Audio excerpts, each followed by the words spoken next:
రాష్ట్ర తలసరి ఆదాయానికి సంబంధించి జగన్ హయాంలో ఎక్కువ ఉంది, అంతకుముందు కంటే చంద్రబాబు హయాంలో కంటే జగన్ హయాంలో ఎక్కువ ఉంది. 5 ఏళ్లలో 88,448 రూపాయలు తలసరి ఆదాయం పెరిగింది. 2014-15 చంద్రబాబు అధికారంలో ఉన్న నాటికి 152,504 అయితే 2018-19 నాటికి 2,14,951 అయితే, అదే జగన్ హయాంకి వచ్చేటప్పటికి ఇంకా భారీగా పెరిగింది అన్నటువంటి వార్తని 2,42,479కి తీసుకెళ్ళాడు జగన్మోహన్ రెడ్డి.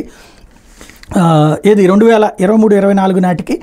తద్వారా అంటే చంద్రబాబు హయాంలో 1,54,031 ఉంటే జగన్ హయాంలో 2,42,479 తీసుకెళ్ళి టోటల్గా 60,128 రూపాయలు తలసరి ఆదాయం పెరిగింది అన్నటువంటి దాన్ని సాక్షి హైలైట్ చేసుకొచ్చింది. ఇక్కడ పాయింట్ అలా ఏంటంటే జిఎస్టీ అయితే మొదటి 2 నెలల్లో జగన్ హయాంతో పోల్చుకుంటే లాస్ట్ ఇయర్తో పోల్చుకుంటే తక్కువగానే ఉంది.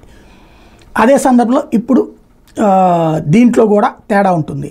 అయితే ఇవి ఈ 2 నెలల్లోనే తీర్పులు ఇవ్వలేం. 5 ఏళ్ల తర్వాత లెక్కేసుకోవాల్సి ఉంటుంది. ఏడాది తర్వాత మాత్రం ఫైనాన్షియల్ లెక్క చూస్తారు. జిఎస్టీ నెల నెలా తగ్గే కొద్దీ ఆ లెక్క ఉంటుంది. పెరిగినప్పుడు ఖచ్చితంగా పెరిగిందని అభినందిస్తారు.